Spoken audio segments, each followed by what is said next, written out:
So I have a property that I've never stepped foot on, but I really want to get permission. So if I get permission on this property this year, what I'm going to do right now is I'm going to walk. It's actually 90 acres. I'm going to walk every square inch of that property.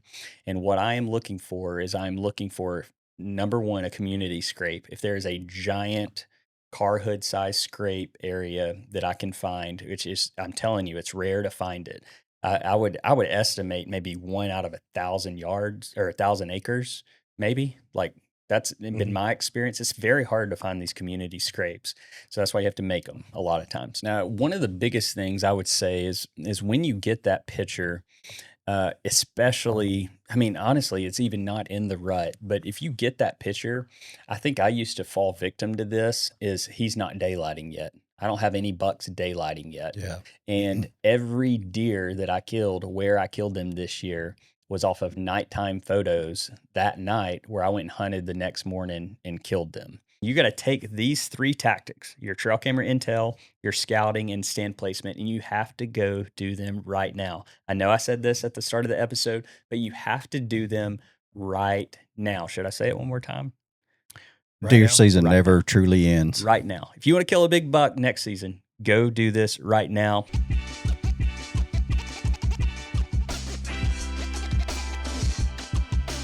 If you're shifting around in the tree, standing up every 20 minutes, or cutting hunts short because you're uncomfortable, your saddle is costing you opportunities. That's why many hunters choose Buzzard Roost saddles. They're 100% USA made and built for serious time in the tree. The new Reloaded saddle features a proprietary design that distributes weight evenly and reduces pressure points, making short sits comfortable and all-day rut hunts realistic. Comfort equals patience. Patience is what kills mature bucks. If you want to try one in person, come by our store, Revive Outdoors in Trussville, Alabama. We've got a full tree demo set up so you can clip in and you can feel the difference before you buy. Get comfortable, stay longer, hunt smarter. Buzzard Roost saddles. If you're missing turkeys or barely putting pellets in the kill zone, it's probably not your aim. It's your choke and shell combo. Not all choke tubes perform the same, and not every shot shell pairs well with your specific shotgun. The wrong combo can absolutely wreck your pattern past 30 yards. That's why I run TrueLock choke tubes. They're a multi-generational, family-owned company that specializes in choke design. In fact, several factory stock chokes are made by TrueLock as the manufacturer's choice. Every single spring, I see those Facebook posts asking what choke and what shell combo to run, and the answers are absolutely all over the place. If you want a data-driven, range day proven setup built for your specific gun, call TrueLock. Their number is 1-800-293-9402. Tell them the specific shotgun you have, and they'll match you with the right choke and shot shell combo. Pattern it once, hunt with confidence all season. I never expected a peaceful hunt to turn tense. One morning in the woods, I ran into a convicted and violent felon that was poaching on our property. Just like that, a calm day completely shifted. Thankfully, I do carry every day, and thankfully I did not have to defend my life. I was able to verbally de-escalate the situation, but here's really what hit me after. Even when you are doing everything legally, and you are in the right, you can still face legal consequences if something goes wrong. Up until that moment, I really had never thought about any kind of legal protection for lawful self-defense. But now I made a point to go into USA Go and get USA Go Pro Shield self-defense legal protection. If you are a responsible gun owner, you need to think beyond the gear and the training. Learn more at usago.org and use code REVIVE to save 10% off and get your free welcome gifts. Be prepared legally and responsibly. What is up, everyone, and welcome to the first episode of the Revive Outdoors podcast. If you are joining us on video or maybe on an audio platform, we are excited to have you.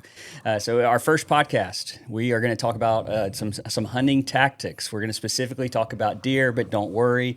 I know a lot of you are wanting to focus on turkeys, but you are going to want to hear this about deer season because it is imperative that you get these tactics, you apply them immediately to have success next season. But if this is your first time, you are not aware of who Revive Outdoors is, maybe the algorithms put this in front of you. Good news is we have an awesome group of guys. So Revive Outdoors is a community.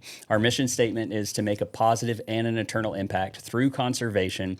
And the way that we do that is we teach adults how to hunt. So that's the ministry side. We have a store. We have a lot of things that we are launching this season. We'll get more into later in the podcast. But with this podcast, our goal is to bring on guests to dive into the tactics that are going to help advance your skill set, whether you're a beginner, whether you've been doing this your whole life. We want to help you take a next step each time you listen to this to getting better. And so we're going to build on topics each and every week. And our flow is going to be on Monday, we're going to release a YouTube episode that's going to talk kind of briefly on these tactics.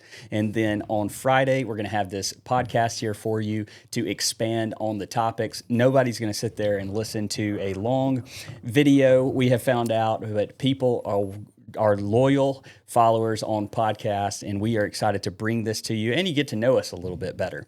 So Revive Outdoors, it really started when I was at my lowest point. So drinking alcohol every single day, going to the woods, just trying to find some kind of healing from the Lord. So we lost our daughter. She was stillborn in 2020, and I was completely broken. And I remember going to the woods crying. I remember going to the woods screaming, cussing, mad and angry at God, and just really wanting to disappear. And I was able to watch those sunrises and watch those sunsets and just be able to tell God how I really felt. And I felt like I was in a place where I had permission to heal. And I got just an immense amount of just miraculous healing in that season and in the woods, in the outdoors. And I knew that the rest of my life I would want to do something to share this with others. And so whether you're a believer, whether you're a Christian watching this today or not, that's okay.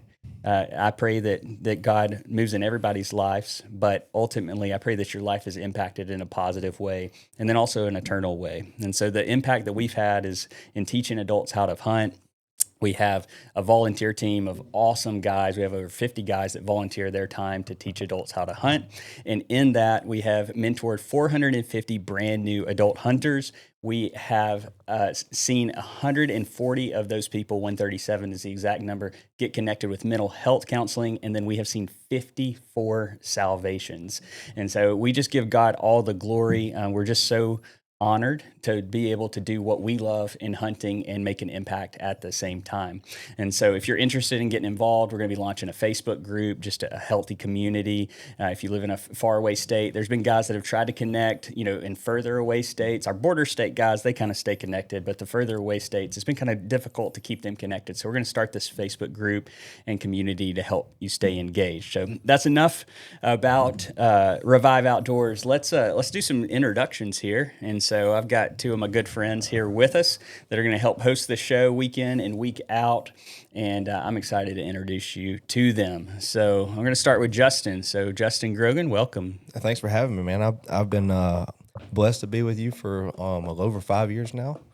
Like I said, I came knocking on your door one Sunday afternoon, saying, "Hey, man, I see that you like to hunt. I like to hunt too. I'm new to the neighborhood.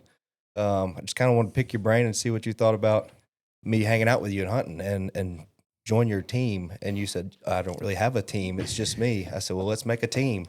And you said, "Well, let me think about it." And I got home, and about 30 minutes later, I got a text, and she said, "Hey, let's do this." And from that point on, it was like, okay, what's our vision? Are we just going to hunt? Are we just going to, do we want to invite other people? How's this going to work? And God has ordained that over time of praying and seeking his guidance to what it is today.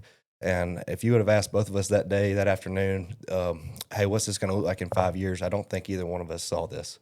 And so I've just been blessed to be a part of this. I've hunted my whole life, over 30 years, but most of that's been by myself and, just going to my own family land or maybe trying a public land piece here and there. But once you connect with people and you have a community and that you do something that you love, it makes the hunting side better, but it also makes your life better. Yep. And that's what I've got from just being a part of this team and being part of this community. And it's grown I've grown in my faith. I've grown as a husband and a father, and also as an outdoorsman. Yeah. So it's awesome, man. I just want to honor you and thank you. I had no clue where this was going to go.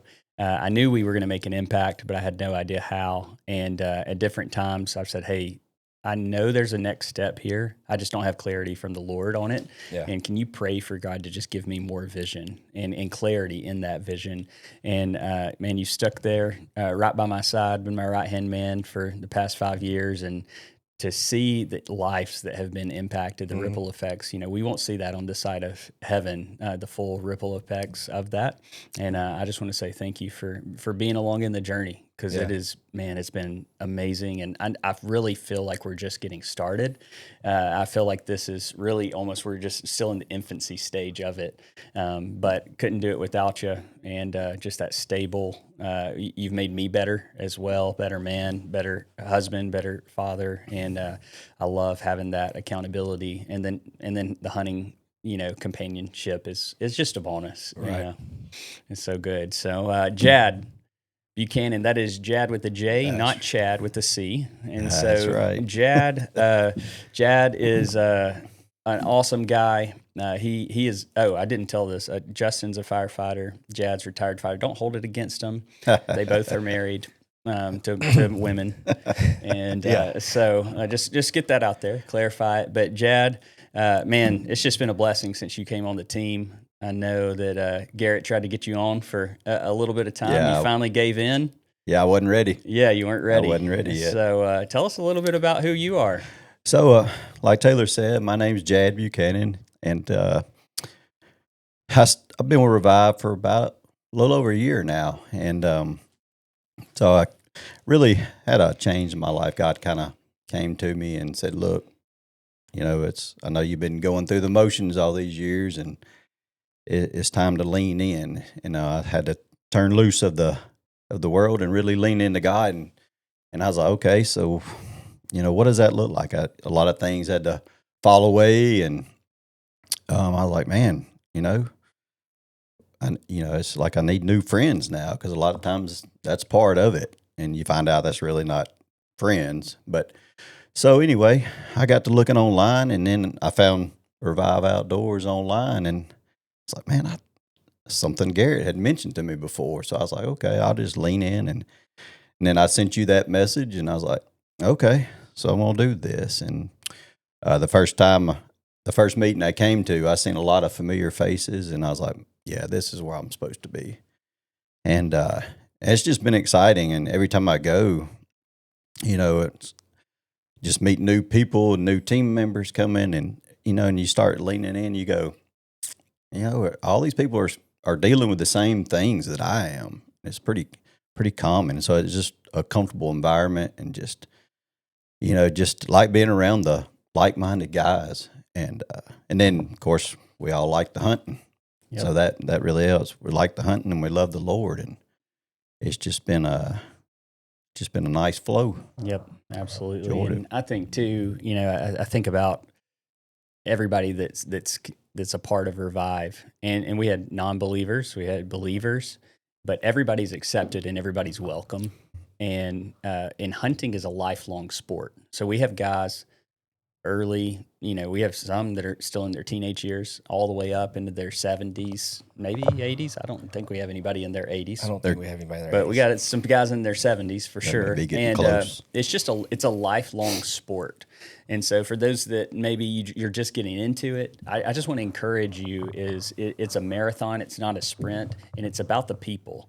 At the end of the day, nobody is going to care about the deer on your wall. I mean, you might kill a world record buck if one out of a billion chance that somebody might name after you and go on to live past you. But at the end of the day, The deer on your wall, you're very fortunate if they make it to the next one. Your kids or your grandkids' walls, or who knows where else.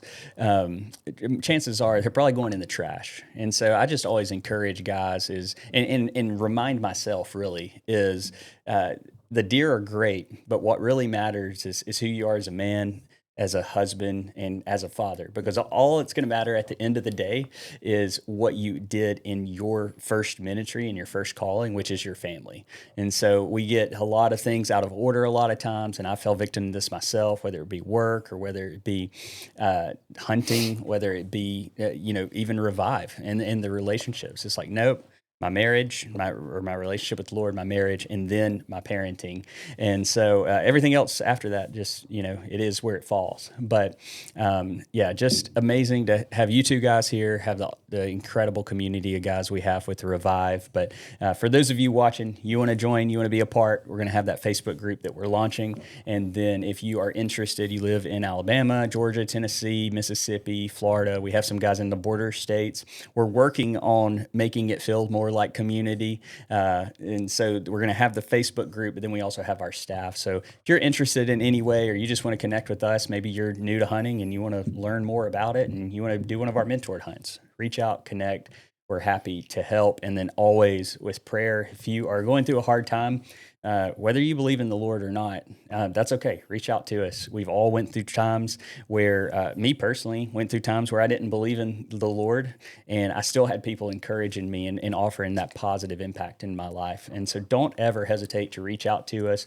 We're not going to judge. We're not going to try to, convert you and be weird about it. We are here to impact your lives in a positive way, and we feel like the answer is the Lord, and so we will share that with you when the time is right. But you don't have to worry about it being weird. So that's who we are. We won't cover this in every single podcast, but let's go ahead and do what's fun and talk about the deer hunting side. So the video that we launched on Monday, for those of you that didn't catch it, it was about 3 postseason tasks. So tactic one is taking that trail camera intel and developing some kind of intel some kind of intel package on that deer.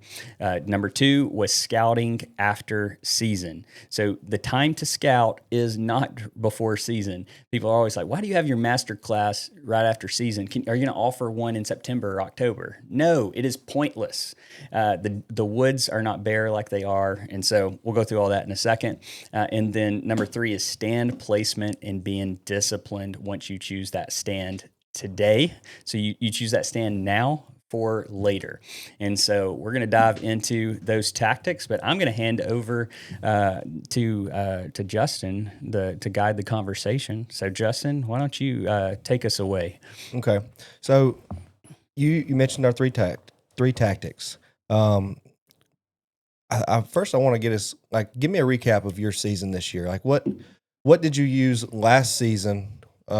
Last February, did you use any of these tactics that impacted your season this year? Yes. Okay. So dive into that for me. So how about I flip the question around on you? All right. How did your season go? So let's just take a minute to just tell everybody how our seasons went. Okay, because let's start there. I had an incredible season, but I really want to talk about contentment a little bit here. Okay, so let's flip that, because what is the standard of an incredible season? Because by the book, you had an incredible season, but I also had an incredible season. You filled 3 tags, I filled none. I filled 4. Well, 1 out-of-state tag. We're not counting that one. Okay, not all of us are blessed to go out of state. Chad didn't even remember he killed a deer in South Carolina. Right. So I'll jump in and I'll give you a rundown. So my season, I correlate to a season of life, right? Mm-hmm. Sometimes we have different seasons of life. There's times where I've been able to put ample amount of time into the woods and been super successful in the world's eyes as far as harvesting mature whitetail bucks that anybody would be happy with. This season of life is a little bit different. My wife and I welcomed our 3rd boy into the world. Congratulations. 2 weeks before the season started. 2 weeks. So note Valentine's Day. So Valentine's Day, you need to be careful around Valentine's Day because it will affect your deer season. Yep. Those of you that are married. But to kind of fast forward, that the point of being my third son, so now we're in zone coverage at home, and having the infant, it really required me to be home more than be in the woods, and I had to. That was a tough pill to swallow, especially for an avid outdoorsman that I thrive for deer season and turkey season and just being outdoors, whether it be in the summer, any time of the year, I want to be outdoors. But to focus on this particular hunting season for me, I had to utilize some of these tactics that we're going to talk about to strategize when the best opportunities for me to go and be in the woods and when was the best times for me to be at home and be present as a father and a husband. So I used some trail cam tactics that we're going to talk about to pre-plan my season, so that my wife and I had a schedule that we would look at certain dates and certain times based off of my intel that I had of when I was going to hunt. Obviously, we wanted to fill the freezer first because that's important. I feel like that's one of the most important things as a hunter, is to be fruitful with what you harvest and provide for your family with the meat that God gives us. So I was able to knock that out early October during archery season. Took 3 does early season, filled the freezer, and then it was time to focus on hunting for a trophy buck, a mature whitetail. So I just picked some time. I said December. I was going to spend all the time in December with my wife and my kids and be present for the holidays, Thanksgiving, and I did that, and it was wonderful. I grew as a man, as a husband, as a father, and it really showed me the importance of being patient in the woods also. Because used to, I would just go and I would hunt. I would choose my stand location based off of wind. Like, I've just got to be there. And not being able to do that really set a precedent for me to focus on when do I need to be there, not just go. And so I set dates based off of trail cam history, really when I need to go and harvest the whitetail that I've been targeting for the last 4 years. So everything was working out. We got in there. I set my dates. I had 9 days straight to hunt that we had pre-planned the season. And 2 days before I go to sit my first sit for this whitetail that I've hunted for 5 years. He's 7 years old, so I've had him since he was a 2-year-old. I see a picture come up, and the neighbor has harvested my whitetail. This is the saddest thing ever. So I know the story, so it's not my first reaction. Right. Everybody's seeing, but and so what do I still can cry what do you thinking do about from this. that point? So Yeah. now I'm like, okay, my target buck is gone that I've invested so much time in and pre-planned for 10 months of this this window that I'm going to go and hunt. And you talk about a gut punch. But instead of getting down on myself, I said, you know what, I still love the outdoors. I still love hunting. I still love just seeing the sunrises, seeing the sunsets. And my wife we'd already talked about that was the window. And so I just took that time to really reflect in the woods and try to grow closer to the Lord. And I went and I invested. I said, God, there will be other deer. I said, what's more important is this time I'm getting to spend sharpening my faith and understanding that not all things, not all success is defined by having the trophy at the end. Yeah. And so it was still a very successful season for me in that aspect, that I grew as a hunter, I grew as a husband, I grew as a father, I grew as an outdoorsman. And sometimes that's what's more important than the deer on the wall at the end of the day. Yep, absolutely. Yeah, I feel like for me in my season, it was the first season I felt like that I was it is the most intentional I've ever been as a dad. Like, I've been there as a husband. Like, when I've been home, I've been there as a husband, but I felt like I really was able to dive into it as a dad this year. And man, it just, and honestly, like, being there as a dad and also like not thinking about hunting. Like, there was just something this year that I was able to just flip a switch and be at peace, that I wasn't in the woods and that I was actually here with my kids and I was enjoying it, and it was fun being with them. And I don't really have any advice on how to get there currently, other than I just did it this year and it brought joy to me. Yeah. And it did make me realize, obviously, like my season was kind of the opposite of that. Is like I did kill the deer that I wanted to kill still. And so it was like, Lord, it's like, man, he really blessed me for that. And but on your side of it also, you know, I had two bucks, one that was older, and I was trying to get a young woman on that her mom had cancer and had a tough season, and been following it for years, and it got poached. And then I had a really nice 8-point that was 3.5, maybe 4.5, that I was hoping to kill in 2 years, that I had been letting walk, and it got poached by the same person's dad.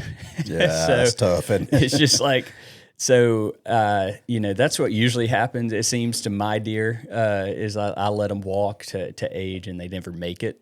And so that's why, you know, I have multiple spots all over the place and run so many cameras, and I'm kind of crazy about it. But yeah, that same level of like, when you told me that person had shot your deer, man, I was devastated, for you. Yeah. But we were able to still go out in the woods together and end the season, you know, chasing another big one. That's And right. so it was, it is all not to, I don't know, what's the words I'm looking for. It's not all to fault, not all to waste. You know, there's like it stinks, but like, again, No, and that was my point of saying, you know, the success, you've got to define what success is going to be before the season starts. Because if you look at it as my hunting season is only going to be successful if I harvest this deer, that is failure waiting to happen. And you're going to steal the joy of why we all started to hunt in the beginning. That's so good. yeah, That's so good. But if I don't kill a deer all year, I would be. I know. Sometimes I feels be like sad. Can be, but like you I would be said, sad. I was able to take my oldest son with me this year. Yep. And I harvested a deer with him in the stand with me. Yep. And that was the highlight of my life to this point. And it was a doe. It that's had so nothing to do with killing a big buck, maturity. Like, that was the highlight of my season. That was the highlight of my life to this point, as far as in the whitetail woods. Yep. Yeah, I think You can't beat that. Yeah, like, obviously I got to, you know, it's weird, which we're going to talk about with you, Jad, in your season, but going to South Carolina, seeing Jad have success on the buck, and then immediately turning around. This is during the peak rut, so most people are in the Midwest. I'm usually in the Midwest. So it was just a complete mindset shift for me. And honestly, like, I thought I was going to struggle with it, seeing everybody in the Midwest had success. I usually have success then. And here I am going to South Carolina to hunt the rut. Yeah, like, on to the East kill Coast. 100. Yeah, he'll kill 100-pound bucks, you know, at 100 inches. yeah, that's the first time I'd ever been out of state. Yeah. And you so, carried me to South Carolina. and then I take Nolan to Texas, which means I can't hunt. It's his hunt. He kills a spike and a doe, and it's like, you know, you go to Texas, you think there's just all these giant bucks running around. I'm coming home with a 180 or nothing. Yeah, we didn't seal the deal on a big buck, but man, it was so good. Like, great for our relationship, great for our time. And yet again, another reminder for me that, like, what is my goal at the start of the season? What defines success, like you're talking about? So, man, that was good. Jad, tell us about your season. Well, my season did start off pretty good. Got to go out of state for the first time ever. And he carried me to South Carolina, like you said. Yeah, that's not knocking South Carolina. No, it is not. But I enjoyed it. Absolutely. Had a great time. One of man. the hardest places to hunt. I mean, it's up there with Alabama for sure. Yeah. But it was, you know, it's setting us in box stands, and Yeah, we really it wasn't hard for Jad. Yeah, we didn't get to do the scouting and Jad and all the fun just sat stuff. there and the buck ran out in front of him. That's right. Yeah. Yeah, the third one. I Yeah. finally got ready. Yeah, The it first was two just went by. their rut. I don't know if it's like Alabama and different parts of the state, but start of November is their rut where we were hunting at least. Yeah. And so that was surprising. For some reason, I kind of thought Florida or Alabama style timing. So when we got there and they were running wide open for you, and I was sitting over there trying to stay off my phone. Yeah. Yeah. It was really strange hunting with a rifle that early in Yeah. the season. I mean, because we're bow hunting that time of year. Yeah. Their rifle season starts that early. Their rifle season, I think, starts like August. Yeah, that's like strange. August 1 or 15th or That's something. way too hot. Really? Way Yeah. too hot. Yeah, way too Way hot. too for that. hot. I might do it though. I Yeah. might go back and do it. Yeah, we got to try again. And then what Alabama season? How'd you you came home? I had a good season.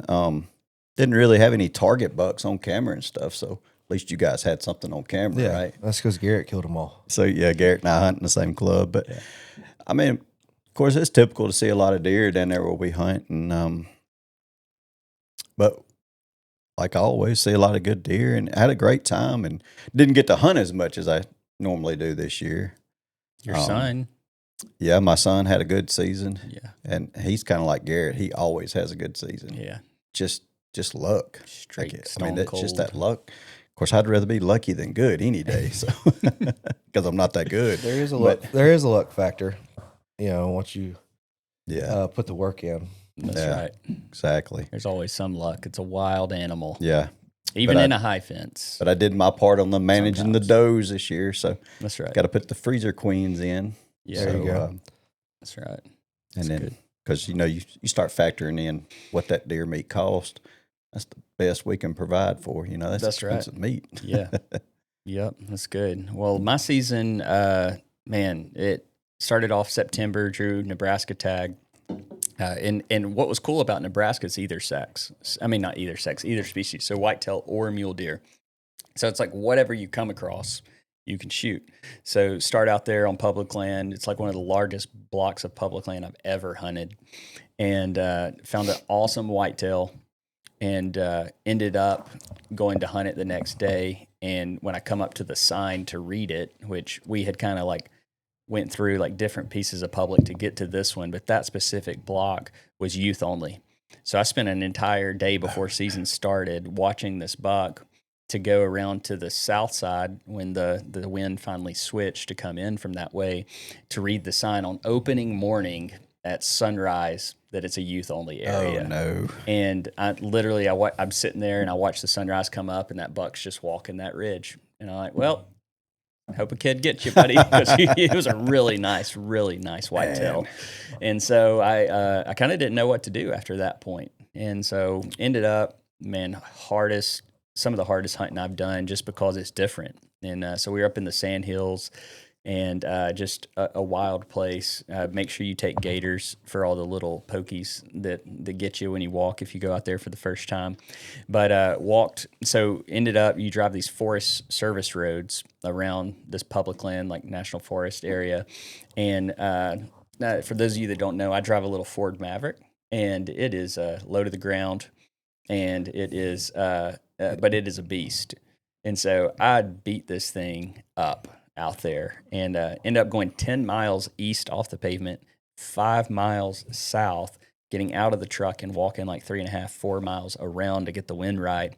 Finally coming up, stalking a mule deer to like 15 yards, 20 yards, and somehow with a crossbow, because I can't shoot a compound, I gut shot this deer. And of course, it runs to the 160 to 40 acre, however much patch of woods in the middle of this public land. How did they do that? Originally, couldn't track him. Landowner wouldn't let me. I begged, and they finally said yes. So they met me out there. We got the deer. It was awesome. First mule deer, 150 something inch deer. Just man, what an incredible hunt. Then come to Alabama. I didn't hunt.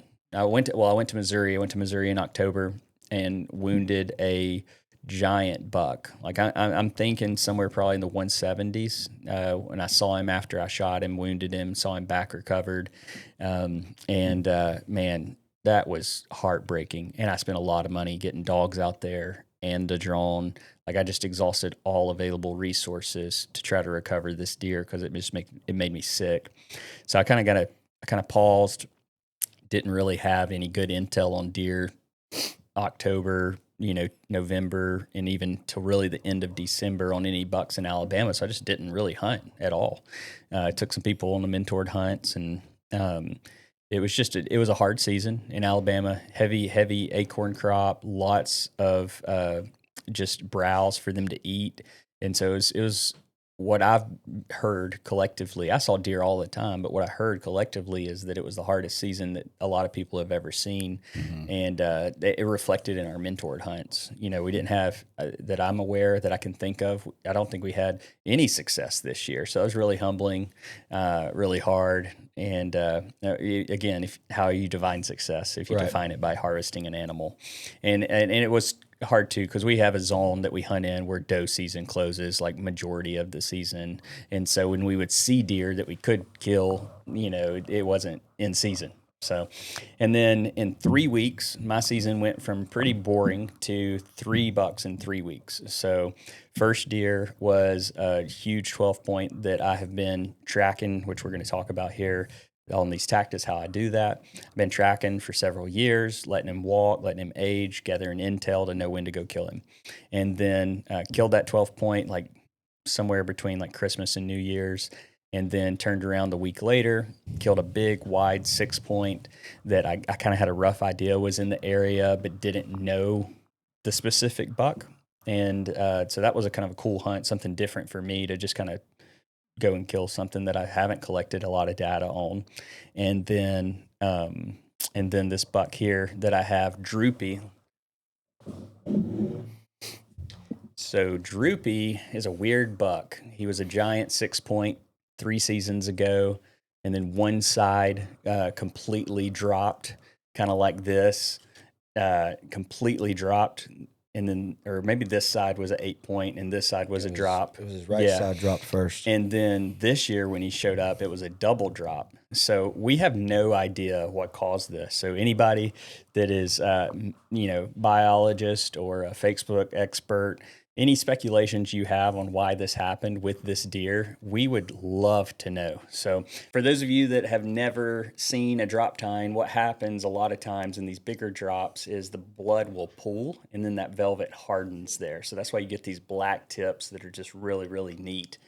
So this is just a wild buck, and we'll be sure to get some pictures and videos of it. But just 3 bucks in 3 weeks, incredible season with the 4 of the mule deer. Just very blessed. But it was the first season in a while I haven't got 5 bucks in a year, and that Missouri one would have been 5. And I'm on a journey, just so everybody knows, to kill a buck in every state to raise awareness for mental health. And so not being able to tag Missouri for the 3rd time I've went to Missouri for all these dumb reasons that have happened. Man, it's just like I got that black eye from Missouri. Yeah. Hey, back to Droopy here. What did that thing score? I can't remember. So around 115 is the total measurements. I rough scored it. And that was I think a tough around one. 116. It was tough to score. We don't know how to score it, really. We're going to get Jake. He's Jake Booth. Yeah. He's an official scorer. He'll be here for our master class tomorrow. We're going to get it officially scored tomorrow, but it roughly around 115 inches. That's pretty impressive, though, for that what it is. What is it? A 5 point? 1, 2, 3, 4. Yeah, 5-ish. Yeah, it just depends on who's counting. Yeah, Well, here in Alabama, we count a lot of things. Well, it's got to at least be an inch. Yeah, to count. Yeah, but like I said, it's so unique. It's and at the end of the day, that score does not matter. That deer is a trophy in anybody's eyes, and that's so unique. It's a wild buck. The scores are just fun to kind of just compare for yourself, I guess. But like I said, that deer for anybody would be a trophy. Yeah, so. when he stepped out at 15 yards, I told the Lord, if you put him in front of me versus this other buck, I will take him. But he was just so funky, I couldn't ever make the decision. I knew he was old, at least 6.5, and I knew it was time to take him, but I had 1 tag left and 2 bucks. So I wasn't sure what I wanted to do. And I told the Lord if he steps out in front of me. So I put somebody in a stand to hunt, and I walked about 50 to 100 yards, and at 15 yards, there he was, which that story is a whole nother story of how that happened. And it was just amazing. But yeah, God put him right in my path and used a lot of the intel over the years that we're going to talk about here in the tactics to kill this deer. I mean, I knew this deer like the back of my hand. I knew the 12 point like the back of my hand. I knew habitual etrus dates for the big wide 7-point that I killed. Had a bigger deer in there, like a 170 that my buddy Chad ended up killing last year, but I knew that doe was still alive. And so using those historical estrus states, being able to go in there, know that there's going to be a good buck coming in at that time of year. I was just kind of waiting. And then that big 7 showed up, knew he was a big old buck, and went after him, got him that morning. It was great. So Justin, let's take it away. Okay, well, so from there, you've just mentioned several times you've used your trail cam data that you've collected to pinpoint when you need to hunt these deer. So dive into a little bit about what you're looking for when you get trail cam pictures of certain deer. Yep. So one of the biggest things I would say is when you get that picture, especially, I mean, honestly, it's even not in the rut, but if you get that picture, I think I used to fall victim to this, is he's not daylighting yet. I don't have any bucks daylighting yet. Yeah. And every deer that I killed, where I killed them this year, was off of nighttime photos that night, where I went and hunted the next morning and killed them, all 3 of them. And so I would just say, like, if you're waiting for a buck to daylight, or like maybe come close to like 4 or 5 a.m., you're wrong, because I've made that mistake. And so the first thing is like, they're in that area. So I would say majority of the time when you are getting those pictures, they are going to be within probably 100 acres of where you have that photo. And that's just from over time. That's a theory. Yeah. Obviously, I don't have a drone to fly up and follow them around. But I would say that in my experience and kind of what I theorize is that these bucks are on camera. They're in that 100-acre-ish area for that time. And now this, the 12-point that I killed, he would go back and forth. His home core area was somewhere that I could have probably got permission to hunt. I just didn't. I had a good friend that it's his family's land, and I just didn't feel right going and asking. And so I already had permission around it. I didn't feel like going and asking was the right thing, but could have killed him a lot earlier in the season if I would have done that. And then I had the 2 properties that he would frequent, and using historical data from him, was able to know kind of his hobbies. So when I get that trail camera picture, I'm taking that buck, and I usually don't start tracking them till 3.5. So at 3.5, I will start tracking them, because that's when you can clearly identify them as a unique buck. Where before that, they all look the same to me, or they're just not enough distinct features to tell them year to year apart. And so at 3.5, I start tracking them, and then I usually try, unless it's just a super freak like this 12-point was, he was 5.5. I usually don't try to kill them until they're 6.5, or even sometimes 7.5. And so start tracking them. I put them in their own individual folders. I start looking at the dates that they're there. I start trying to take the weather data from it, and okay, was there a cold front? So the 12-point would come in every single year at the first cold front in October, the first cold front in November, the first cold front in December, and then he would come in for the rut at Christmas every single year. And so he was coming in, he was checking those doe groups, he was freshening up all his historical scrapes, and he was, as he aged, a certain dominance in that area, because there were some younger but big bucks in there that was their home turf. But he was coming over saying, nah, you just wait and I'll be back. and then at Christmas, he came in. And so I'm taking that. I personally, a lot of people really focus on the weather patterns. And I say, I correlated with him, the cold fronts, but with Droopy over here, for 4 years, I've tracked him, and I could never pattern him off of weather, off of barometric pressure, off of wind direction.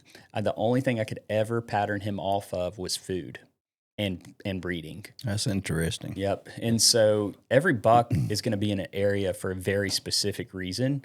And what we're trying to gather the intel on is why they are there. So sometimes, a lot of people will preach, he always comes in on this wind. Bucks, they'll generalize it. Bucks always come in on this wind to this spot. They always come in when the barometric pressure's rising. They always come in at this wind miles per hour. And every buck, just like we are in different individuals and different personalities, they are too. And so when you start to build these intel packages, you can't assume anything. Assumptions will actually hurt you. Yeah. And so assuming things based off of previous history and putting them down as definitive data is never going to kill that specific buck, because once you define this is what this buck does, he's not going to do it, because you're taking that assumption off of another deer. And you've got to really be open-minded when you start to track these deer. And so you have to understand, why are they there? Droopy, he came into this one specific ridge when the acorns dropped every year on this one specific tree, like every single year. Unfortunately, I was in Missouri when he came in this year, and I couldn't go and hunt him there. I really wanted to just put eyes on him, video him. That I wasn't really sure if I wanted to shoot him or not. Yeah, I bet Justin was in town though, weren't you? Yeah. Yeah. We'll talk about that next time. It must have been December. That's right. Family man, Yeah. So listen, you have touched on historical data. You've touched on getting the individual pictures.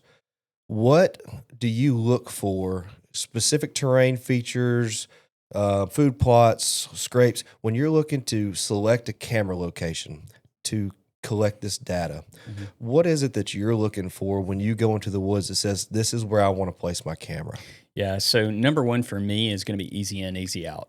So all of my cameras, for the most part, unless I'm trying to track a poacher, do not dare try to get by me. I will find you. I will hunt you more than I hunt a buck. We're actually going to get a guy arrested here soon. I'm excited about that. Boy. Yeah. He's been poaching for years, and we've got enough on him now to get a warrant and get him arrested. So boys, don't take this as a way to get around my cameras. But I try to go minimum 50 yards to 100 yards in the wood, the legal minimum. And it's also easy for me, easy in, easy out. Change batteries, to change.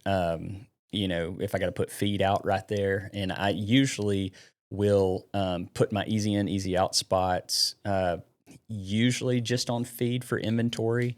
I don't really know how to hunt feed. I'm not good at it. I feel like mature deer come in right at last light, or, they come in overnight. And you're talking about bait specifically. Yeah, bait specifically. And so I use a lot of my corn piles for inventory, and then my mock scrapes. So my mock scrapes, I will try my best to put them in an area that's advantageous for me as far as in and out, but I will put my mock scrapes 1,000% in an area where I can kill a deer off of it. And so it's going to be to where I can come in and out of that stand with minimal, I call it the elevator method. If you can dig an elevator, go straight up to your stand and through a tunnel out of the ground and come back out. Like, I'm trying to be as least invasive to their spot as possible, because they will pattern you in 1 to 2 sits in most cases. And so that's where I'd go back to that trail camera intel. I get those dates and I start to build them over 2-3 years. So that way, when I do go to my stand that I've set up that booby trap, or, the mock scrape, or that hot feed tree, or whatever it is that I'm specifically hunting that deer for, that doe that comes into etrus at that time, I know that I'm going in, leaving as little scent behind as possible, but maximizing, my time in the woods. And so the way that I find those kind of leads us into our next tactic is scouting after season. So for everyone listening, I'm going to look at the camera on this because this is very important. You have to scout right now. Right now. Super Troopers. Is that what it's from? It is Super Troopers. You have to do it now. And so a lot of people, for whatever reason, and I could say, like, you're going to a new piece of public land, you're about to hunt it that week, you put boots on the ground, you scout it. That's great. But what you have to do at the end of the day, at the end of the season, is scout for next year's stand location. And so you're going to take that camera intel that you got, where those deer were, why they were in there is what you're trying to figure out. And you're going to scout. What I like to do, just because I just have so many spots and not a lot of time, is I speed scout, 50 to 100 acres in a kind of circumference around that spot. And if it's a small piece of land, like I got some spots that are 20 acres, 30 acres, 40 acres, I just got scout the whole thing. Yeah. And so I want to see how they're using that property. And then I want to find that specific location where I can get in with the kind of what I call a back wall, which is where my scent, the wind is pushing to my face when I go in there to hunt it. And so I'm predominantly trying to find a northerly wind, northeast, northwest, or north stand set up, because that's going to be the most predictable. When you get these south winds, they tend to swirl a little bit more.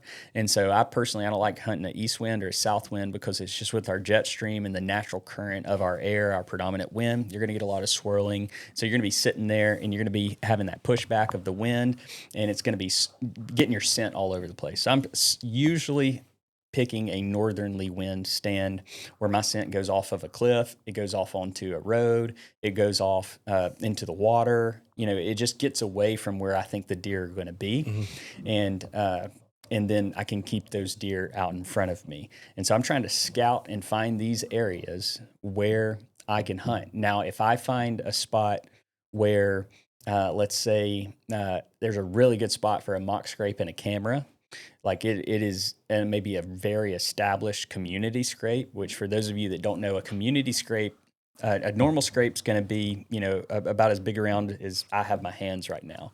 A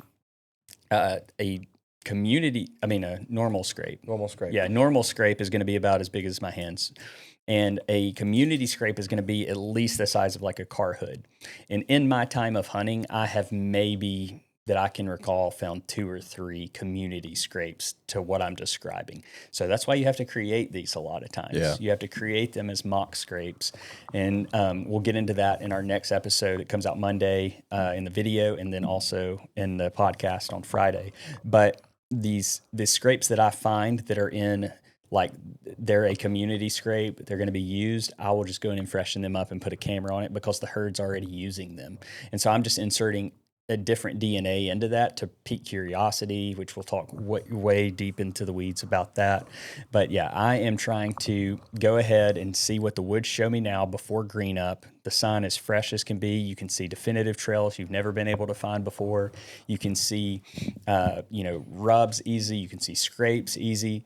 It's easy to walk through the woods. There's no spider webs quite yet. Right. Like we'll have in a few weeks. It'll be spider web central. And so you've got to get in there now while it's easy for you to go ahead and pick that stand. And once you pick that stand placement, I'll pause because I think you got some questions for me. But yeah. Well, let's backtrack. Okay. So in a sense of, so it's after season, you're going into scout.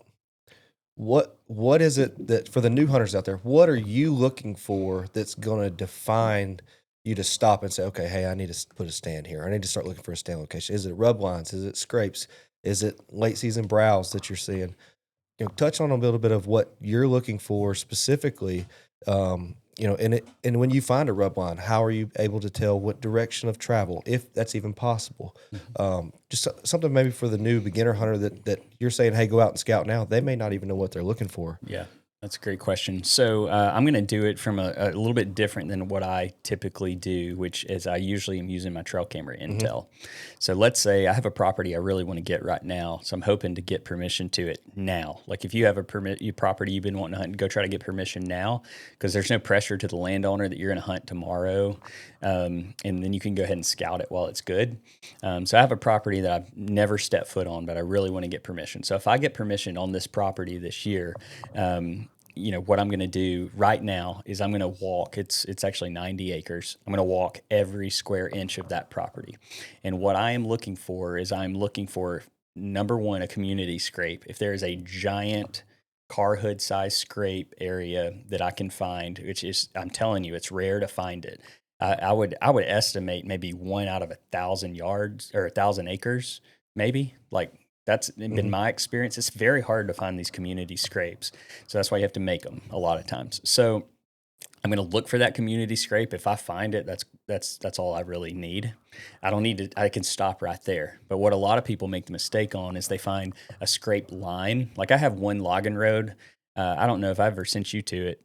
Have I ever sent you over there to that logging road? I've sent some guys to it. I don't know, but I know what you're about to say. And I have a logging road that has 10 different scrapes on it within 200 yards. Yeah, this logging road specifically probably has 200 scrapes on it. Like, it is It's a the little more than wildest 10. logging road I have ever seen. And like rubs, scrapes, it is crazy, but it's not where I want to hunt because that's no telling how many different bucks. And I'm trying to target a specific deer, Right. not just like the random chance he comes through that area.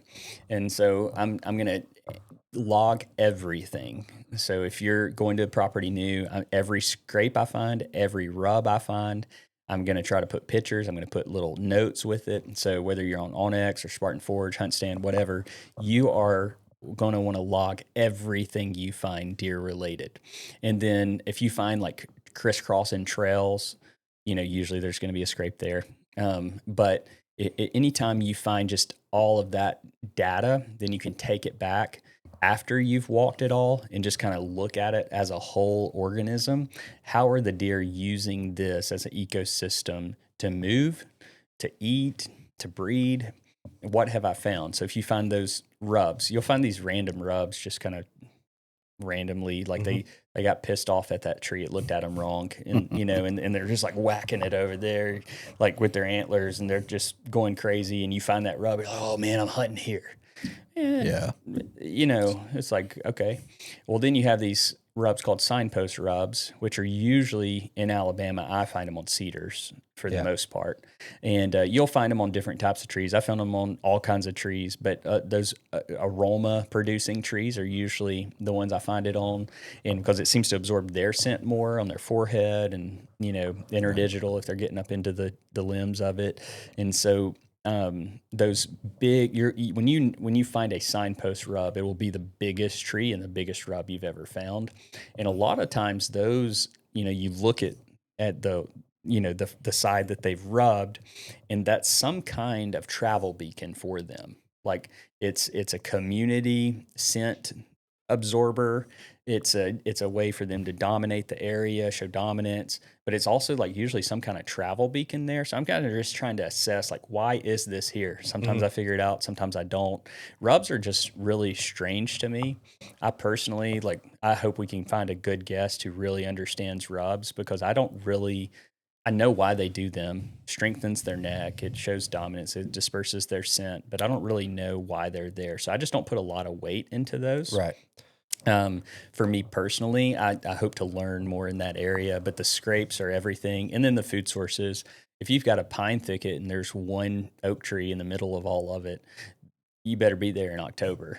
Yeah. If you, you have a down tree, like say you got a highway, interstate road, and you've got a deer trail right on the edge of it, 50 yards to 100 yards off of it, and you've got a down tree that pinches them into a spot. It creates a natural pinch point. Might be a good mock scrape area. You can get in off the road pretty easily, hunt it with the right wind, and have some activity there. And so that's kind of how I'm dissecting things. I hope that answered the question.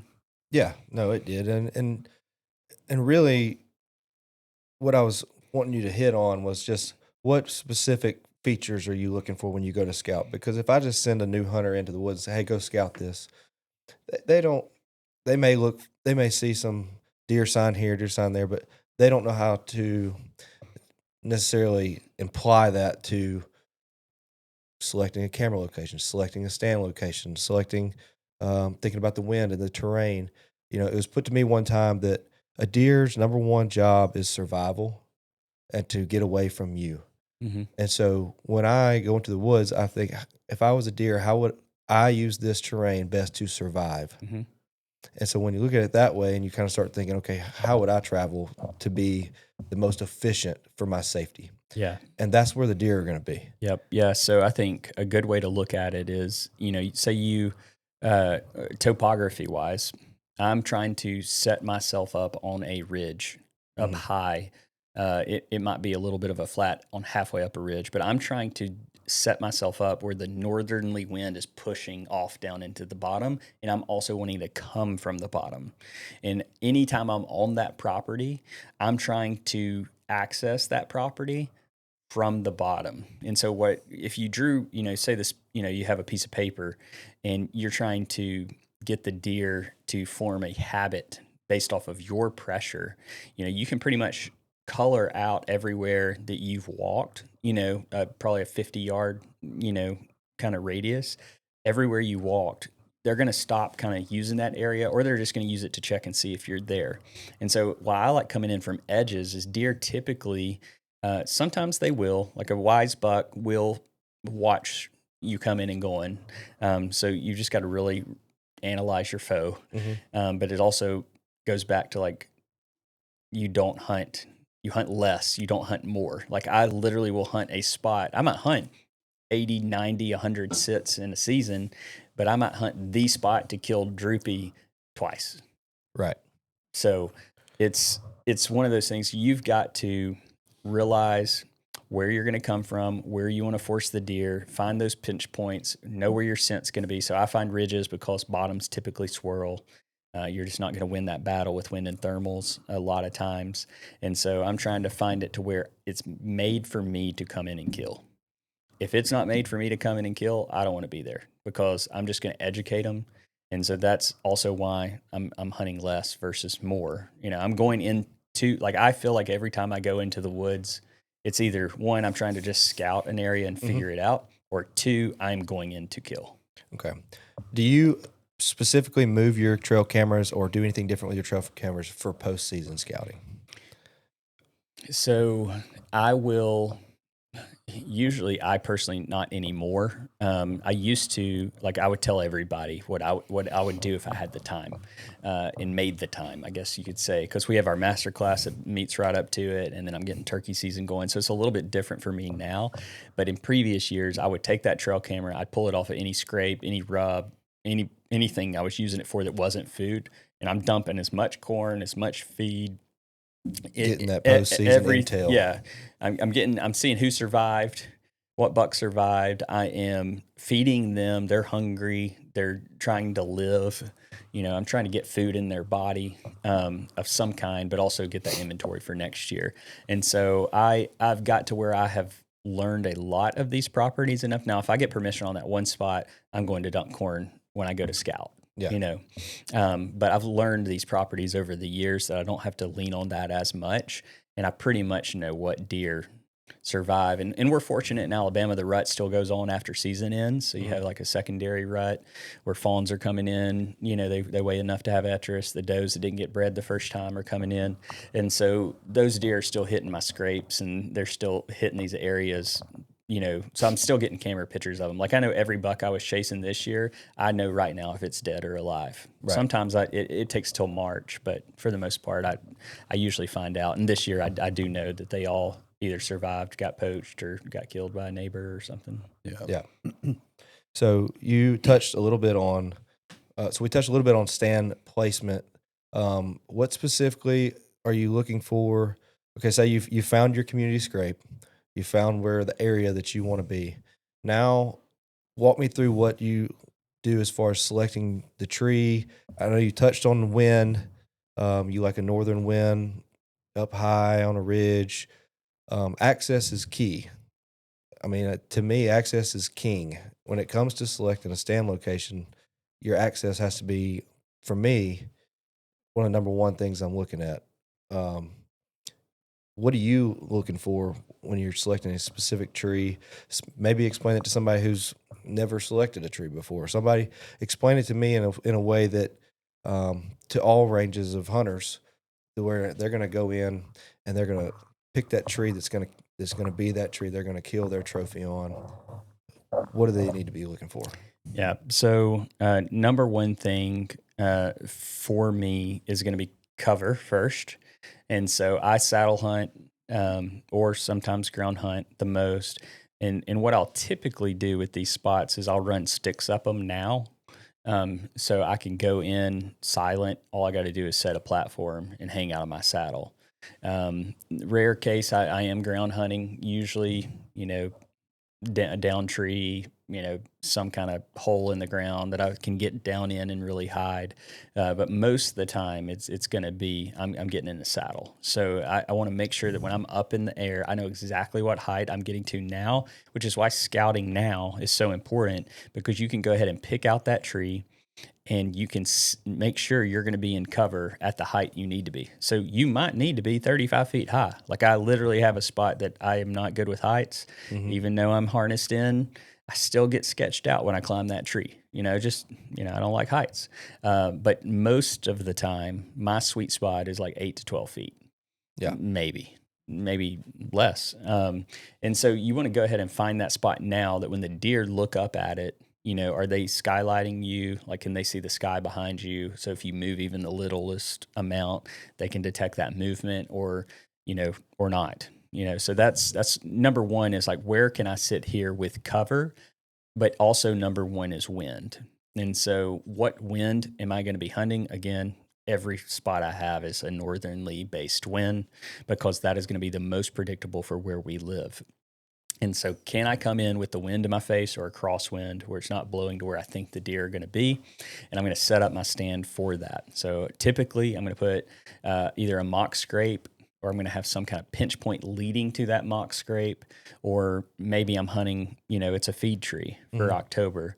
And so the tree that's 35 feet up, I had to get that high to get to a split in the tree. It had a 3 split. I had to get that high to have cover in the winter and in the fall, because Droopy was coming to hit that oak ridge specifically in October every year. And that's where I bumped him up as a 6 point.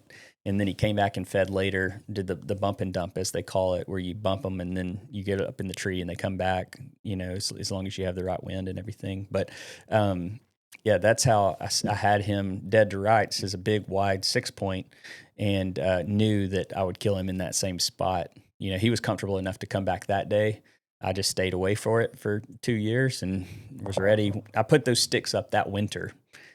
That's what's crazy is that winter I went back, I put those sticks up because I didn't know what he would turn into the next year. And then he turned into that one drop. I was like, I don't really want to kill him yet. Let's see what happens. See if he recovers next year. And then he went the opposite direction. He turned even stranger.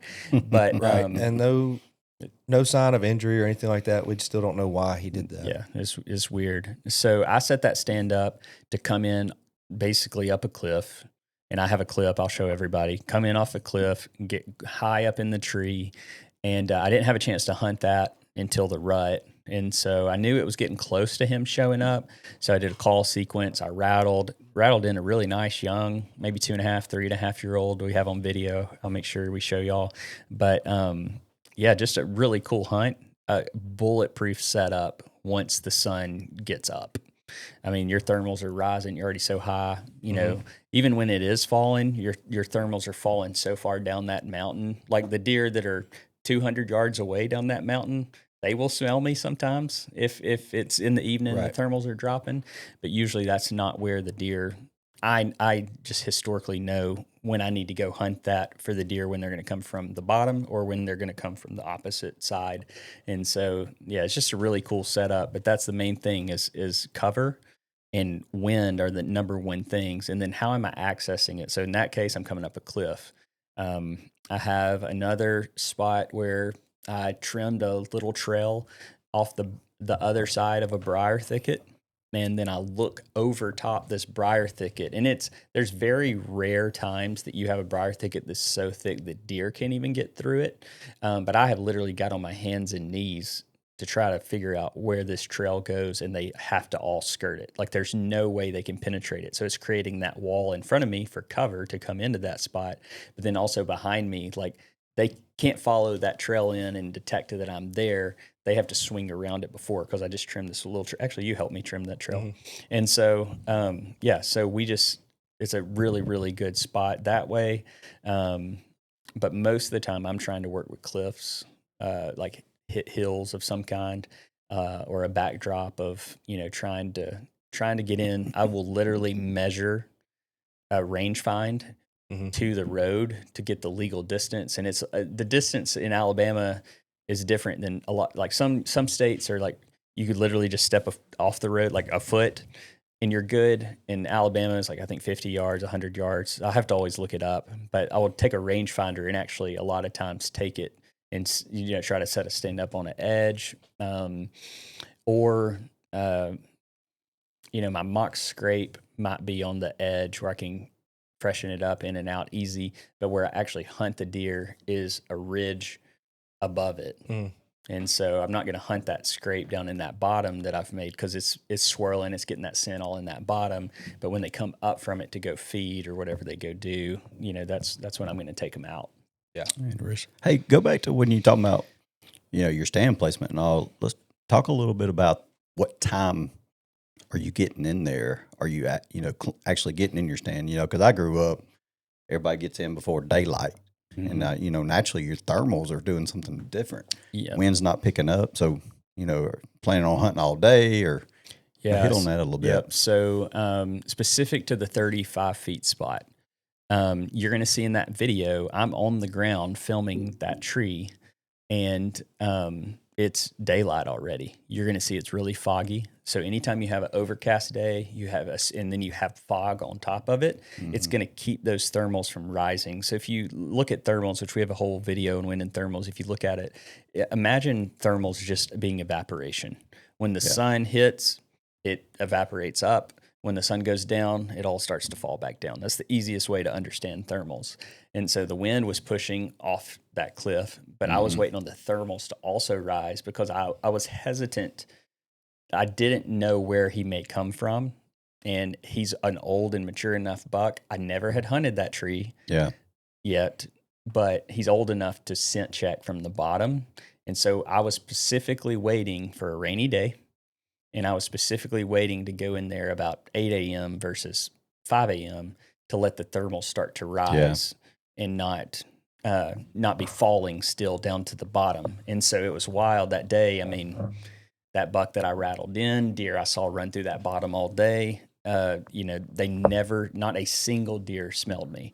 Now, they might have caught my trail coming in or out. I use the same exact trail coming in that I go out on. Sometimes I change that up if the wind switches a little bit, but I'm trying to just go in and out. But yeah, that's a great question, because a lot of people don't think about that. And it's hard to break old habits. It is. And bad habits. It is. And you grow up doing that. Now, there's also times I get in there at 2 a.m. I mean, literally I'm sitting there, usually cold, because I'm not wearing many clothes, because I'm trying not to sweat on the way in, and I'm trying to warm up. But I'll get in there early, like real early, like 2-3 hours before, because the chance of them crossing my trail to how I have to get into there is high. Yeah, I've kind of got it to where I try not to do that anymore, because I don't like to wake up early. I don't, but I'll do whatever it takes to get in there to hunt that deer. Yeah. The first time that Taylor and I hunted together, he said, "I'll pick you up at 3 a.m." And I was like, I don't know if I really want to hunt with this guy. 3 a.m. is kind of early. Yeah. What did he say?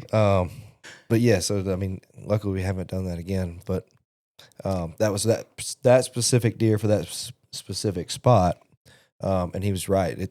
I mean, from the time it took us to leave the truck to get where we need to get to in a controlled fashion without blowing everything out, we did have to go that early. Yeah, and not build up sweat too, because obviously the more you sweat, the more you shed, so to speak. Your skin cells shed, and so the more scent you're dispersing. And also, if it's cold, the higher chance of you getting cold in your stand, because you built up sweat and now you're having to sit through that. So you're going to have to leave earlier. I have a friend named Matt that I've taken hunting, I think twice now. He's like, "I'm never going back with you." But both times I took him up a straight up cliff to get on the right side of the wind for these spots. And people don't realize what you have to do to kill these deer sometimes. And you got to be willing, if it means getting up early, if it means sometimes I'll text my wife in a stand that I don't want any pressure applied, like that 35-foot stand I sat in it. It was before the time change, so I think it was getting dark at 6:30 at that point. It was right before it changed to that 4:30 dark time, but I sat in that stand for 2.5 hours after daylight and after the sun went down, Yeah. unloaded my weapon for any game warden, watching. Wasn't trying to cheat, but I sat there because I had so many deer around me right at dark. And so what happens, I got 14, 15 deer around me, and I go climbing out of that 35-foot tree that no deer's ever known I'm in. And I just educated every deer in there that, some big scary gorilla thing just started climbing out of that tree over there. We're going to stay away from it. And because, they pick up on those things. So I sat there, I texted my wife. I said, hey, I know we don't have anything going on. I've got to sit here. And I think I sat there till 8 o'clock, 8:30. And like, it was to the point where I was dozing off. Like I'm tired of sitting here. And it finally, like, one deer I could hear was still somewhere under me. And I'm like, whatever. I turned on my headlamp. It was a little spike. And I'm like, okay, I'm out. So I crawled down. But you got to be willing to do things that are just outside of the box. Yeah. And whatever it takes, kind of mentality. Yeah. Be glad you didn't go with him that day. Yeah. You had to go. Yeah, Shayla would have been pissed. I would have been home. Yeah. Yeah. Shayla would have been upset cracking that whip. But anyway, yeah. So let's touch back on our tactics here. So you've gone over, trail cam placement, scouting, and our stand locations. But so how, and we've talked about the deer that you've killed this year. So when you use historical data to collect, and this is when you're targeting a specific buck, to collect your data points on how that buck moves. You've done your scouting, and you've gone in and you've selected your stand. Describe how all that comes together as far as it's time to hunt now. Yep. And more in a sense of like your data points that you've got from your trail camera. Say you have a buck that doesn't live on your property. He just shows up during your peak estrus for a 2-week window, and then you never see him again. That's the only trail camera pictures you have of him every year for 5 years is during a 2-week window. Mm-hmm. So now you have established that you have historical data to go off of that, and you've selected your stand based off of that one particular deer. Is that what you're doing, or is you just kind of all in or nothing on one deer, or do you kind of have multiple plans throughout the year? Yeah, so I am always tracking multiple deer because I start tracking them at 3.5. Mm-hmm. So I've got a folder of all 2025 bucks, 2025 6 season of all bucks that came in front of my camera at any point in time. If they're 3.5 or older, they go into the folder. And then at the end of season, that's like right now, I take them out of that folder and I start giving them individual names. And so I'm going to take it and dissect it as much as I can, and then I'm going to go scout as much as I can. Now, if I've got, say, that 5.5-year-old that made it, or I've got a 4.5-year-old, or maybe I've got a 6.5-year-old I haven't killed yet, I'm going to scout for those. Like I'm going to figure out how to kill them next year. But you take all that data, and even if it's just one photo, like all you need is one photo just to know that deer is there. And once you know that deer is there, you start putting the pieces together, backtracking it. Mm-hmm. And so what you're wanting to do is you're wanting to, take all that data and you're wanting to leverage it for the right time. So when it comes down to that stand placement, like I hunted that 35-foot tree out of all season long, knowing it was a kill spot 3 times. I hunted the other spot on the other side of that ridge maybe 7 times, but it's a little bit easier in and out. It's closer to my access point, so I'm not having to leave as much scent behind. But then you gather all this data, and what I would tell people who are just starting to do this, maybe this is going to be your first season, you've got to be willing to make mistakes. And so I used to go in 42 times to hunt these deer, and then I realized less is more, because I'm just educating them on my pattern. And so I'll take even sometimes with our ministry properties, if I've set somebody somewhere in a spot 2 or 3 times, we've parked in the same spot, we've walked down the same road, I'll pull an audible and I'll come in, I'll park the truck there, or I won't park the truck at all, we'll park it off a different property, we'll walk in from the complete opposite side, and then boom, there are all the deer. because they know we're there. They're just waiting until dark. And so what I would say to that is you've got to go and be willing to take this data, then go make mistakes and be okay if you don't kill that deer this year, because that's how you're going to learn. But then also there's a switch that flipped for me probably about 4 or 5 years ago. And that was about 5 years into like obsessing over this stuff. Like I hunted a little bit when I was 8, a little bit when I was maybe 10, 12, a little bit when I was 15, and I didn't hunt again until I was about 24, 25. And so for about 5 years, I didn't have an iPhone yet, and internet wasn't that great of a resource. So I'd go to the grocery store and I would read magazine after magazine after magazine while my wife grocery shopped.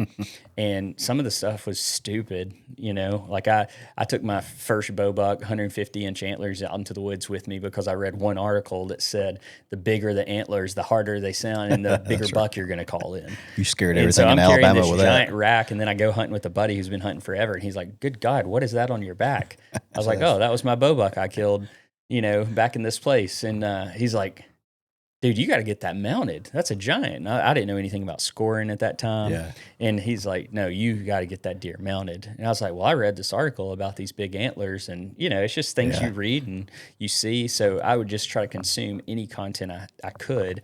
And then podcasts started coming out, and then YouTube access. And then it was like, that's when all the stuff I had read, all the data points started collecting. And then I went to like actual universities, like the University of Mississippi, Auburn, any game and fish, anybody who had to put out factual, scientific studied information. And I started saying, well, that's fact, that's fiction.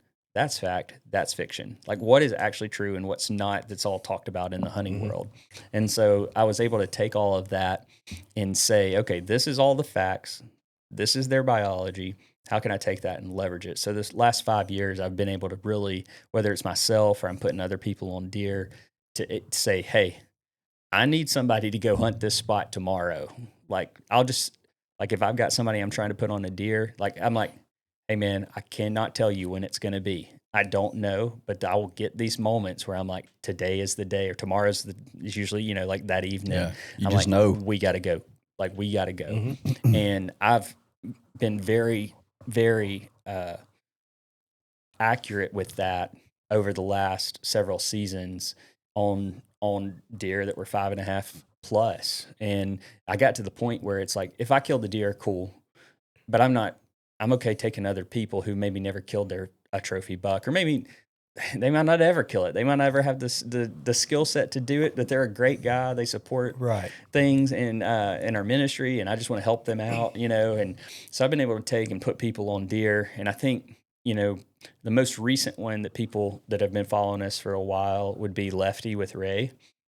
I knew that Ray was going to kill that deer that day. And so I told my wife, it was 3 minutes before legal light and was up for that day. And I said, Kelsey, I was like, I just felt like today was the day that Ray was going to kill that deer. Like Lefty is in there and he is ready to die. And then my phone rang. That's crazy. And it's like, I'm like, he's calling. And he's like, oh, I just got Lefty. Yeah. And it was like, but there's those times you just, you flip from all of this data collecting to gathering facts and applying them to moving to like knowing today's the day to kill them.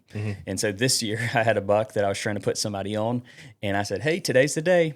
Couldn't go. Today's the day. Couldn't go. Today's the day. Couldn't go. 5 days in a row. I knew this buck was going to be there to die, and he couldn't go any of the days, and ended up getting poached.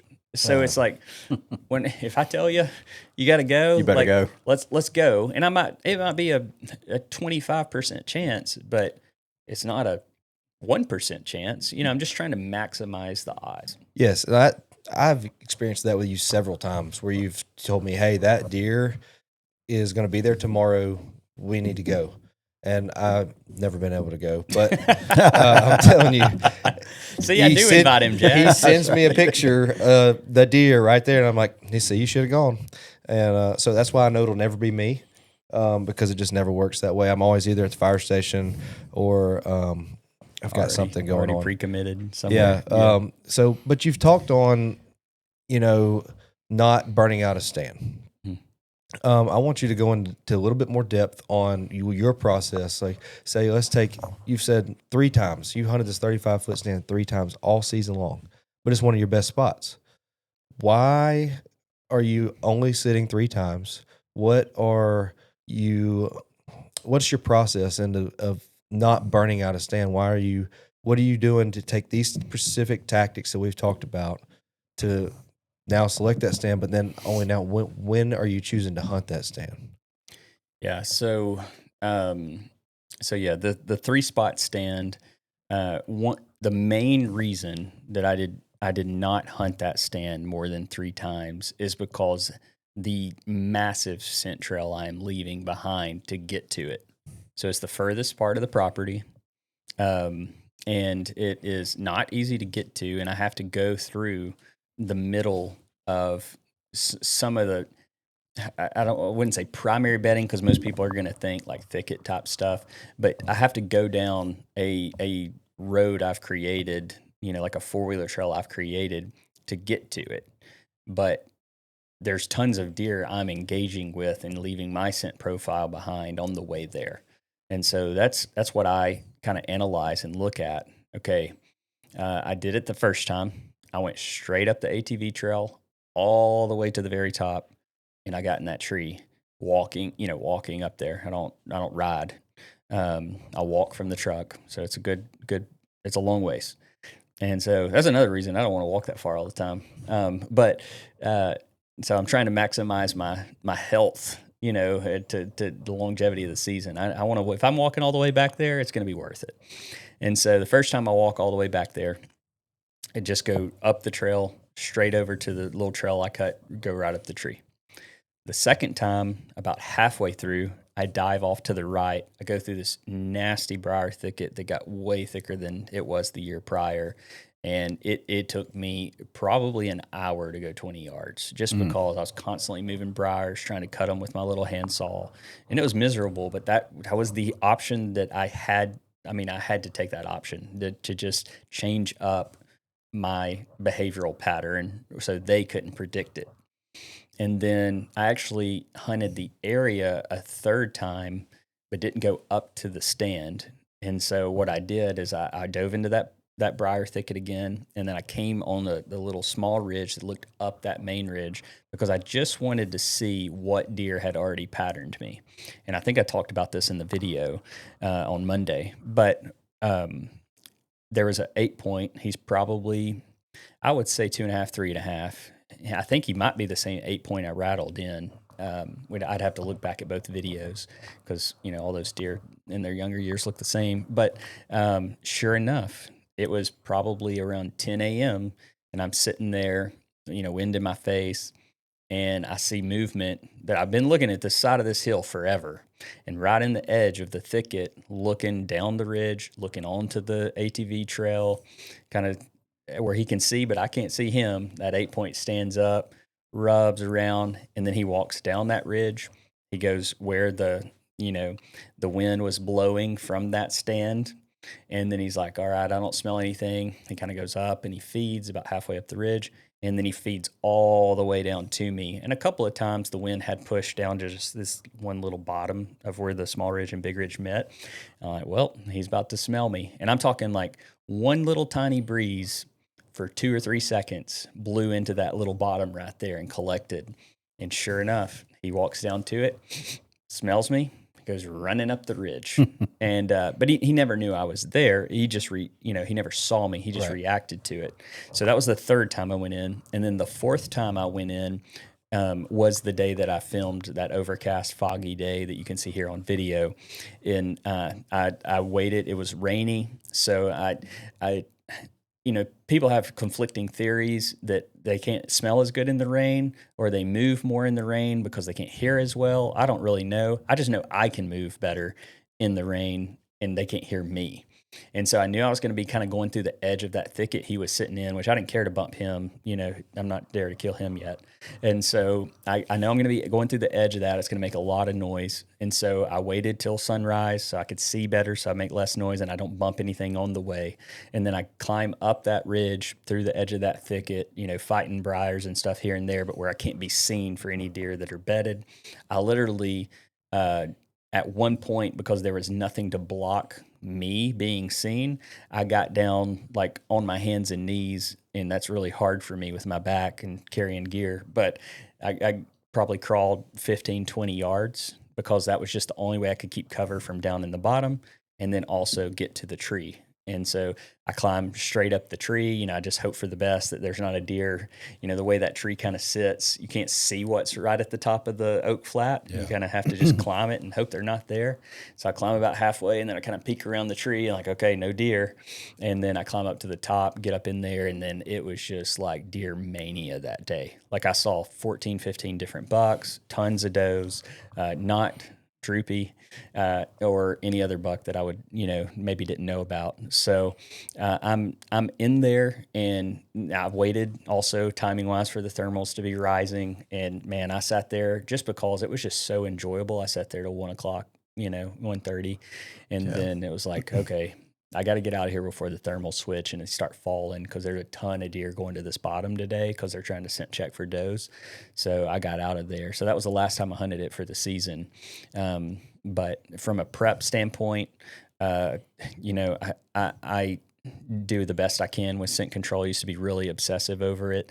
I'm probably going to step up my game a little bit this year as far as ozone generators and trying to get scent more out of my clothes, and then maybe even consider running one in the tree. I found that ScentLock makes one that is a little smaller, more compact, and I can, you know, I can use it, and it's not a big ozonics giant machine up in the tree that I got to carry. And so, yeah, I'm probably going to step up that a little bit more. But the big thing is I knew my wind and thermals had me, you know, basically in a bulletproof stand location until those thermals decided to fall again, which would have probably on that overcast foggy day started happening around 3:30, which is 2-3 hours before. Yeah, people don't think about that. You know, you got to just constantly be dropping milkweed to gain that experience to know. That is a lot of discipline to do all that. It is. And so you just mentioned bulletproof stand. So for the guys out there that are trying to target that one specific buck, not the guys that are just going to hunt to fill the freezer, to enjoy the outdoor. I'm talking about the guys that have decided they want to kill a mature buck. They're at that point in their hunting, we'll say hunting career, that they now want to take that next step, and they want that trophy. They want that mature buck. They have a bulletproof stand, but even if it's bulletproof, it can still get burnt out. And that's what you're trying to say is if you go and hunt the same stand 40 times, I've already heard you mention within 2 sits, if that target buck's in the area, sometimes one, you're already patterned. Yep. And so having different access points, different game plans, different situational awareness would be to access that. I mean, is that what you do? You try to have multiple plans, or you only select certain days where it's, we'll say, the perfect condition to get in? Yeah, it's really situational. So I've got to dial it into a specific setup. But if we back over to the 7-sit spot, same property, just I was able to hunt it more. And the reason being is it has a very similar cliff back wall. I can come in with the wind in my face. The only reason that I hunted that more is because I got pictures of droopy or other just, you know, deer I'm not ready to kill yet, but deer that I don't want to educate on that spot because it's such a good spot. I had trail camera pictures of them leaving the area before sunrise. And so really, like, I hunted it a few times just for mental health. I needed to go and get in the woods, and the wind was right, and it was bulletproof that day, and I saw tons of deer run around and just kind of got refilled. Yeah. But then I've got spots that I don't care what the wind's doing. I go get refilled on those. I'm going to see deer, you know, that I don't care if I burn them up because I'm not really hunting a deer there that year. And I think that's important.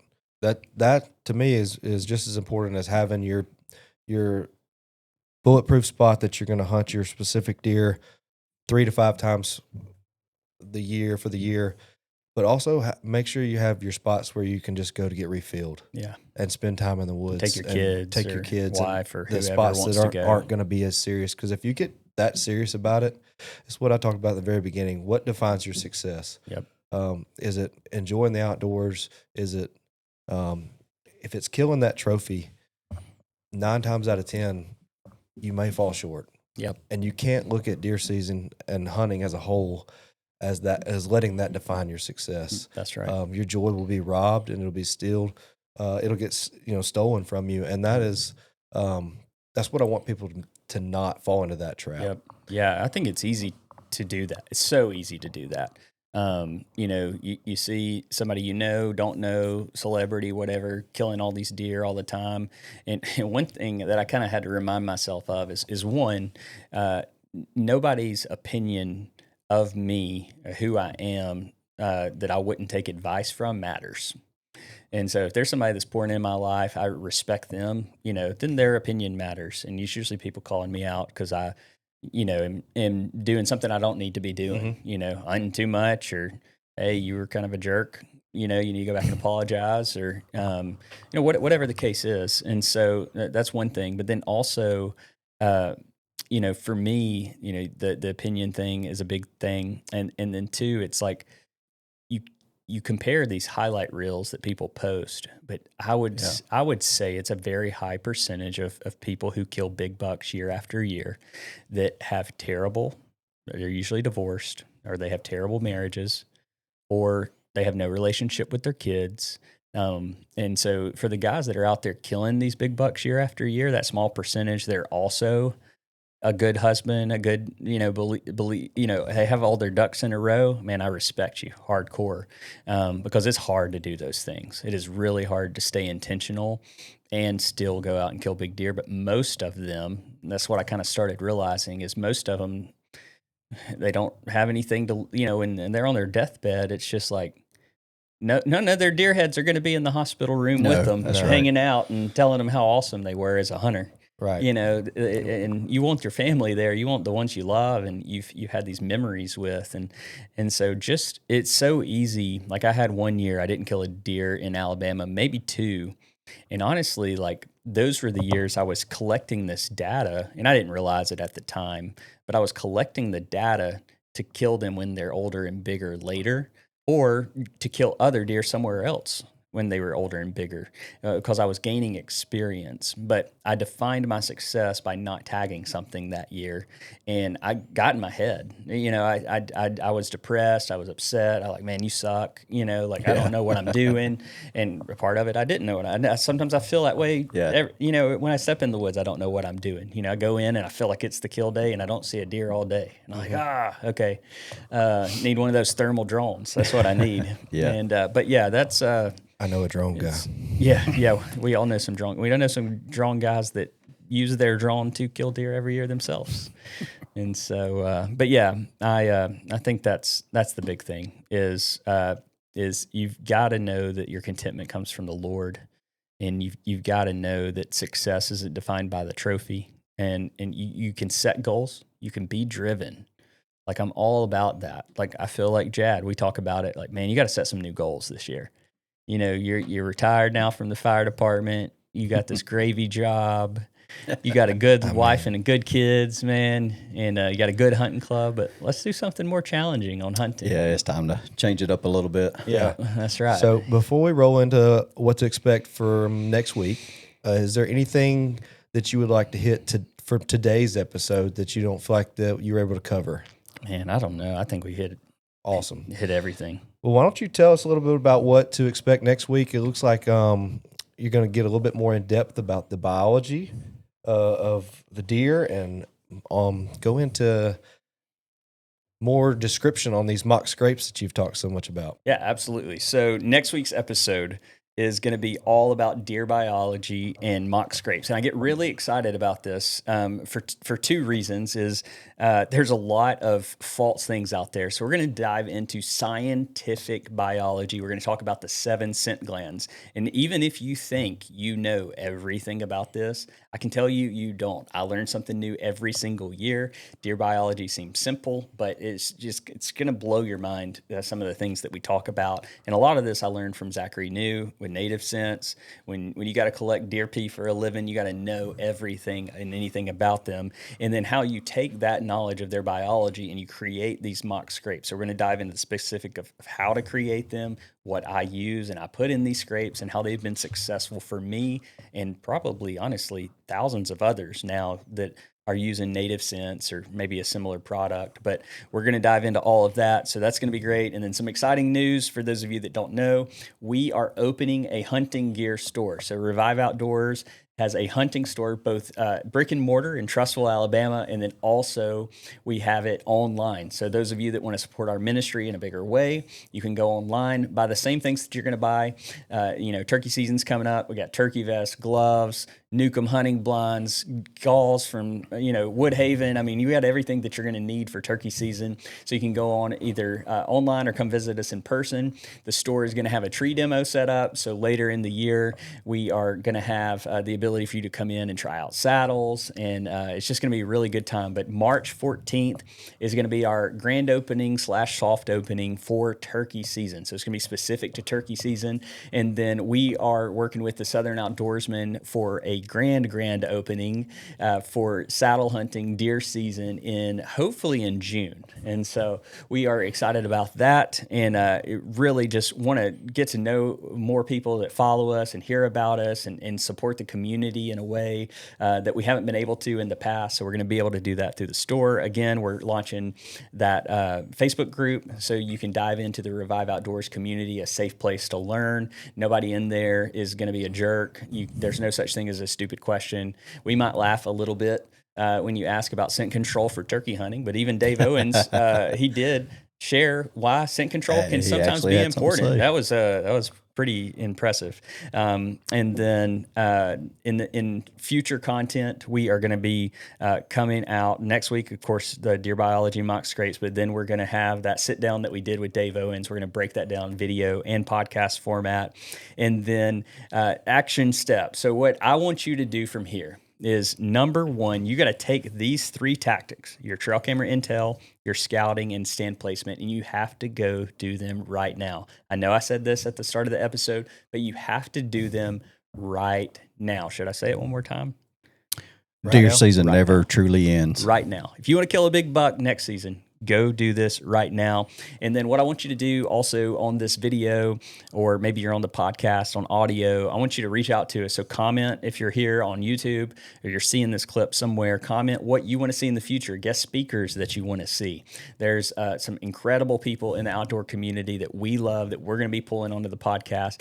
But if you know the best turkey hunter ever that's better than Dave Owens or some of these other guys, let us know. We want to get them on the podcast. If you have a deer hunter that is really good at this specific tactic that you know of, let us know. We want to get them on the podcast because I'm always wanting to learn, and I want you to learn at the same time. And so go comment anybody you want to see, any topics you want to see us cover, and then anytime that you feel like you are down in life, you need some encouragement, please reach out to us. We're more than happy to pray with you.